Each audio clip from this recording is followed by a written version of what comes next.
Datorită faptului că au devenit foarte populari pe rețelele de socializare, datorită aspectului lor drăguț, interesant și deosebit, cred că aproape toți din voi știți de rasă de câini Welsh Corgi Pembroke. Acești câini sunt foarte drăguți, amuzanți și comici, deseori fiind vedetele a niște meme-uri foarte populare. Dar cred că mulți din voi ați auzit de acești câini. Dar mă întreb, oare ați auzit de Welsh Corgi Cardigan? Deși, la prima vedere, aceste două rase par foarte asemănătoare, practic identice, totuși sunt diferite, diferă foarte mult prin aspect. În primul rând, la Welsh Corgi Cardigan, urechile și forma cozii o să fie mai mult asemănătoare cu unei vulpi. Totodată, corpul va fi ceva mai alungit, iar picioarele ceva mai scurte în majoritatea cazurilor. Deseori, acești câini au mai mult prezent culorile merle, tigrat sau alb-negru, sau negru cu varietăți de nuanțe de gri sau roșcat. Cardiganul Welsh Corgi este un câine scund, robust, care este așezat la pământ. Blana lor, în majoritatea cazurilor, este dreaptă, de lungime medie sau chiar și scurtă, iar peria cozilor este asemănătoare foarte mult cu cea a unei vulpi.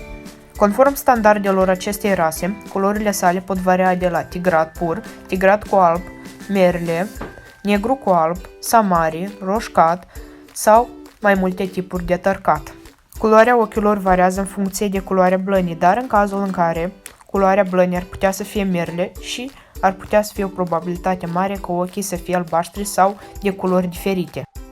În medie, femelele din această rasă pot cântări de la 11 până la 13 kg, iar masculii de la 13, uneori ajungând chiar la 18 kg, iar la greabă, femelele pot avea de la 26 până la 28 de cm, iar masculii pot avea de la 28 chiar până la 31 de cm. Deși, în ziua de astăzi, acești câini sunt niște companioni vedete ale rețelelor de socializare sau căței de show, în majoritatea cazurilor, cândva acești câini au fost creați ca să fie ciubănești, să mâne turmele de animale și erau niște adevărați luptători.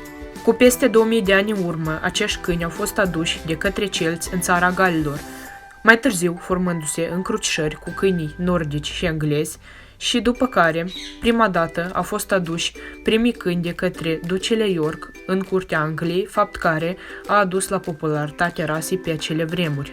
Deși sunt niște câini de statură mică, acești minunați ciobănești în miniatură sunt foarte vioi, activi și dornici să învețe. Asta deoarece sunt una dintre cele mai inteligente rase de câini, cu un caracter vioi, jucăuș și blând, pot fi, în majoritatea cazurilor, și prevăzători cu străinii. De aceea, chiar și dacă pare un câine drăguț și inofensiv, totodată, ca și celelalte rase de câini, ar trebui să necesite o educație și un dresaj corespunzător. Dacă nu sunt educați și dresați cum trebuie, în majoritatea cazurilor, acești cățeluși pot avea obiceiul să muște în continuare, fie în joacă, fie chiar în unele cazuri să aibă probleme cu comportamentul și să fie dezechilibrați.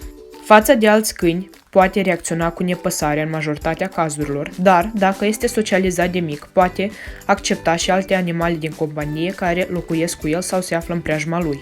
Ceea ce ține de îngrijirea blănii, datorită faptului că sunt o rasă care năpârlesc sezonier, ar trebui periați măcar de 3 ori pe săptămână, inclusiv în sezonul de năpârlire, iar se recomandă toaletarea, nici într-un caz să fie tunși foarte scurt, deoarece blana lor le servește ca un scut împotriva razelor solare pe sezonul călduros sau chiar împotriva frigului pe sezonul rece. S-ar potrivi ca și câini de apartament, dar datorită faptului că au sânge de ciobănesc în ei și, după cum știți, câinii ciobănești iubesc foarte mult să stea în aer liber și să aibă cât mai mult spațiu, ar fi bine să-i țineți într-o casă cu curte dacă aveți așa posibilitate.